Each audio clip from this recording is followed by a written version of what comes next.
This is why the whole Harris strategy of like trying to reach out to these like Trump voters or Republicans. Oh, and war like, criminals. I'm Cheney, sure there's that was like, you know, some moderates that still exist. I know they do in like Arizona or whatever, but like these are like little pockets. The greater issue here is turnout with the base and young people and people that don't normally vote who would vote Democrat if they felt like there was a difference, right? Like that there was a, which to be clear, there is a clear difference between both parties.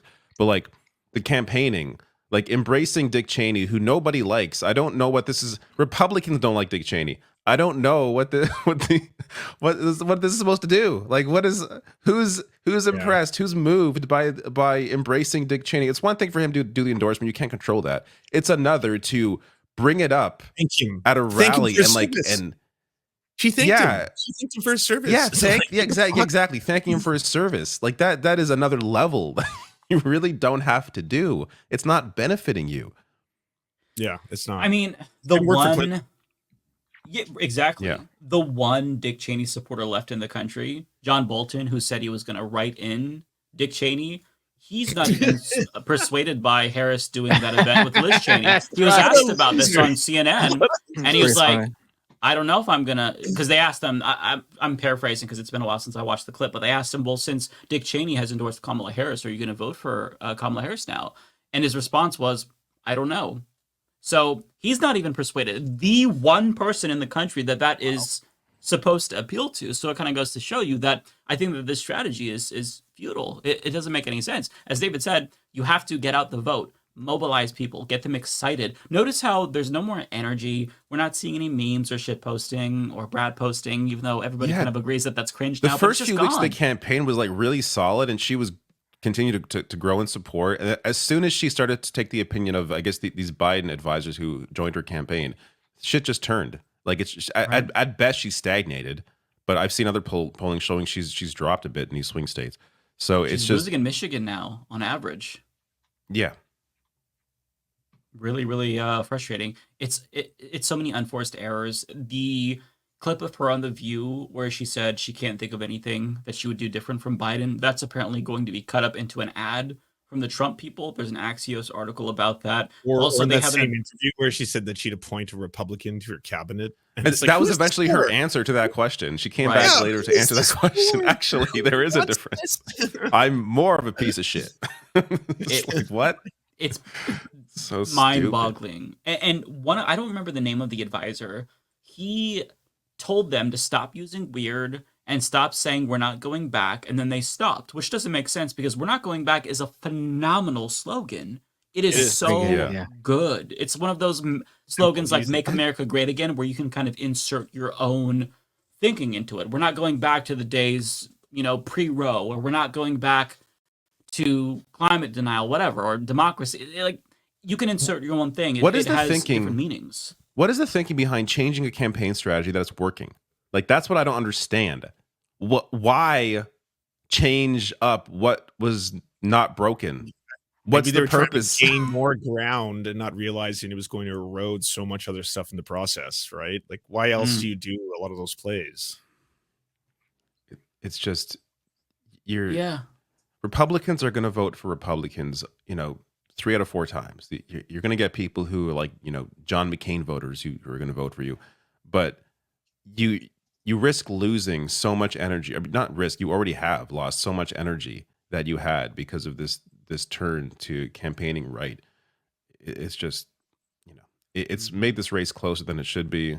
It's very discouraging, even though I don't actually think she would be as right-wing as a president as she's campaigning as right now. I think this is really an attempt to try and get conservative voters, but you can't expect people to think she'll be any better than how she's campaigning.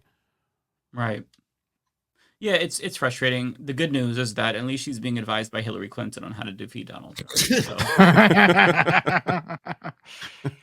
I feel better knowing that she's in good hands with somebody who knows exactly how to beat Donald Trump from personal experience. Which, to be fair, if you're somebody who's a loser and you learned your lesson and why you lost, you could have some valuable insight. Hillary Clinton's not that person. She's somebody who lost and continues to push blame everybody else for her loss, as opposed to taking ownership over why she lost. Like, you can't. Like, it's just so stupid. It's so stupid to take advice from people like that. I hate her so much for trying to take this away from all of us too. Remember when we were talking about the one benefit to this whole thing is Hillary Clinton will be pissed off? She's now being like, I'm the one who cracked the glass ceiling for the first time so others could jump through it. And all Has this to insert herself into the conversation. Yeah, why? This isn't about you. Yeah. Yeah, it's very demoralizing and frustrating. It's hard to make a case for Harris to people who are skeptical, like on the left, who are going to stay home, which is the people that they need. She also hasn't changed on Gaza, obviously, which she needs to. I mean, she hasn't done the bare minimum and met with an Arab American or a Palestinian. How do you not do this? These are things that are small, insignificant things that will at least send a message to people that she needs to send a message to. So And it's not going to hurt her at all. Like that's the thing as Not well. at Like all. it's I could almost understand see them being afraid if they thought it was somehow going to hurt them politically, but it's not. It's only going to benefit them. right. And still, there's no attempt here to even do the bare minimum. Right. The only hope is that they get closer and closer to the election, see their numbers in Michigan, and realize they have to do something different there. Yeah. And maybe at that point, but it could be too late by the time they change position on that. Although it does feel like we were just talking about shortly ago, that the Kamala campaign is like doing everything wrong you could do as a Democrat speed run. It's incredible to see them. What? Yeah, it's incredible to see them drop the ball, especially after there was all that excitement about the campaign. Like they're really trying to tank it. Like it's amazing. It feels like it. They had something, they had a good thing going, and they brought in all these like democratic specialists and analysts and consultants and they're fucking it all up. Yeah. You think maybe they would look at the data now and realize, hey, this was a shitty fucking idea to change course because look at how it's directly led to us performing worse in polling. Maybe we should change course again, go back to what we did before at the beginning of this campaign and get some of that support back. Because It's hard to get Brad again, though. You can't just like re-Bradify your campaign. Like it's not a switch you can just turn you on. can start, stop focusing on trying to appeal to a conservative audience and start discussing like this week. I didn't hear much about this, but I covered it.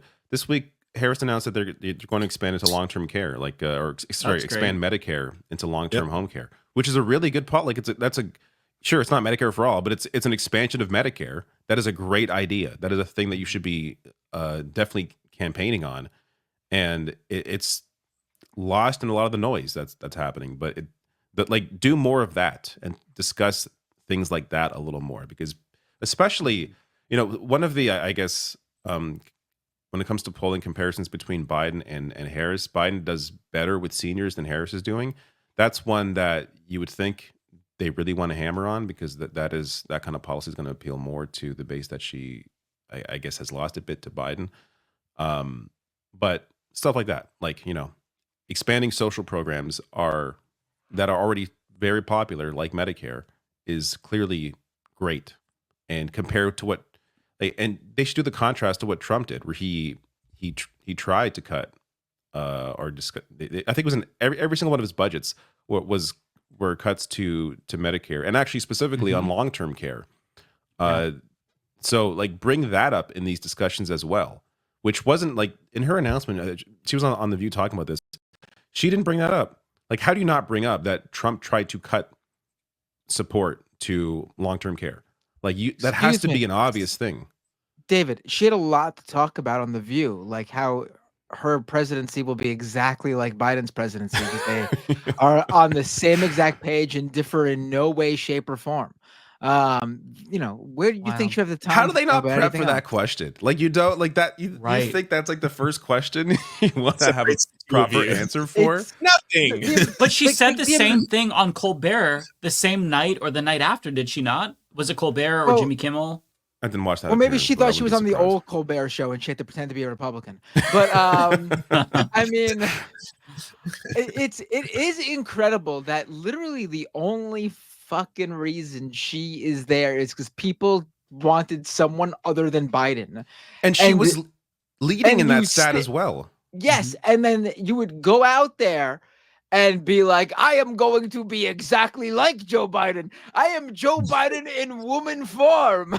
I mean, why would you, like, what are they planning? And, like, you know, and we could blame the consultants and everything, but, like, she is the vice president. She clearly is an accomplished person.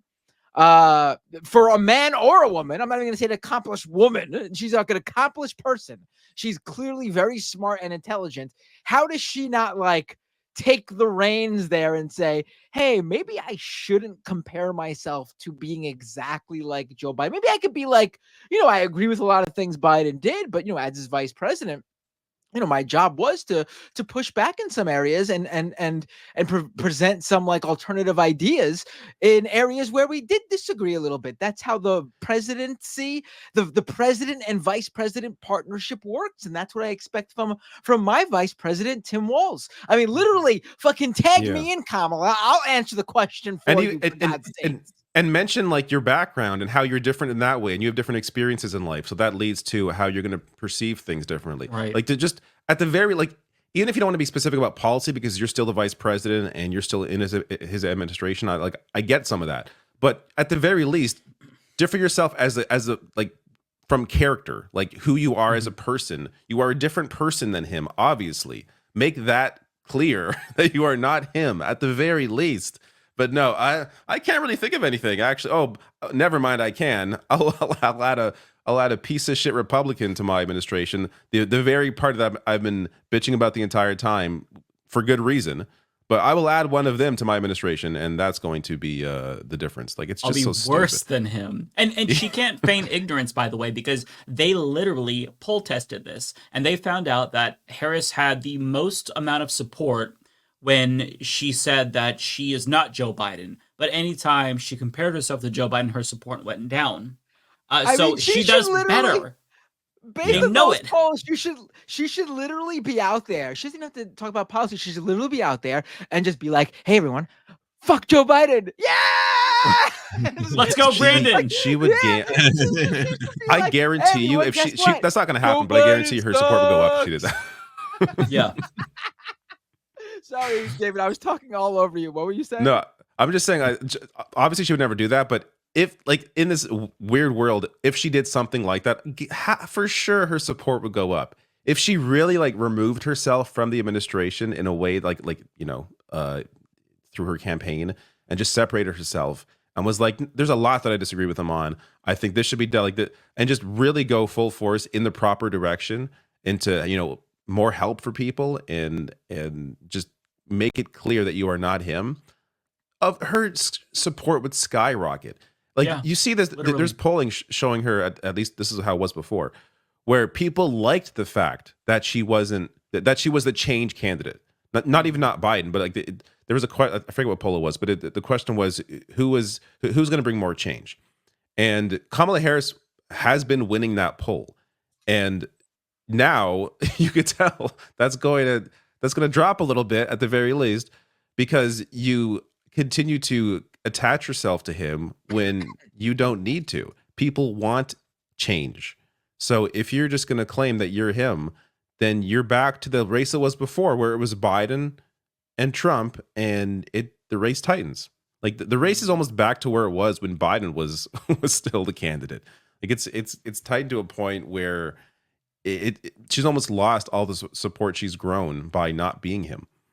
It's depressing. I want to read just a couple of paragraphs from the article that talked about that poll, because even her own staffers are very much aware of the fact that she needs to not be like Biden. So it's from CNN. I did a video on this if you all want the link. But in mid-September, the Democratic Research and Polling Initiative Blueprint conducted a national poll testing a long series of potential statements Harris could make about herself and Biden. Those that performed best, the polling found, were those that displayed a clear break between her and Biden, while those that performed the worst were those that portrayed a future Harris administration as building on the accomplishments of the Biden era. So even if she's saying she's going to build on him, that still performed very badly because people hate Biden. He's a very unpopular candidate. Any mention of Biden, the polling found, led to less support, even if the position it had Harris taking was the same.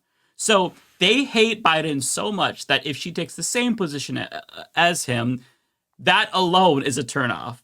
Those numbers have made their way around to Harris aides, and they talked about how Harris aides want Biden to go away forever because he was taking a month off to go to Germany, or not a month, I'm sorry, a week off to go to Germany, and they're like, man, I wish it was longer. So they know that he's not popular and she needs to distance herself from him, and she's not doing it. Twice in the span of 24 hours, she's saying, yeah, I'm not Joe Biden. Or I'm just like Joe Biden. And then I'm trying to remember, I don't know if it was Colbert or Jimmy Kimmel, but she said, I'm not Joe Biden, but it's also important, or the way that I'm different from Joe Biden is that I'm not Joe Biden, but it's also important to note that I'm not Donald Trump as well. So she modified it to make it sound dumber. And I wish I had the exact quote. We can't play a late night show because that'll get copyright claim, but look it up. Yeah. It's just exhausting. I want to ask you though. I know why the Republicans. Wouldn't it make sense just to be like, total sense. But why does she have so much? Like, why does Biden have so much? Is it solely because of his bloodthirsty, horrifying genocidal policies? That's Is that part the of reason it. He's so disliked on the Democratic side? Well, It's I mean, I know also- an easy fix to that. It's she, you know, like any given day, you have the opportunity to be like, I will follow the law. As Well, we're supposed I think to that- do. Yeah. I think that has something to do with it, but I also think people are, the post-COVID financial boost that some people that a good chunk of people got it's not there anymore. Right. I mean, I don't know if you guys feel it, but I'm feeling like I'm not, right after COVID, I was like, just that little bump in money was a huge difference maker for me and my family. $1,200 checks, was it $1,600? Yeah, That made a like- huge fucking Yeah. difference in people's lives. And like that money, I've been able to make that money stretch out for quite a while, but now it's gone. And I'm back, to money being tight again. And things are getting more expensive, and I don't blame Joe Biden or the administration for that, but things always get more expensive, and my pay has not risen in conjunction with the prices of goods rising.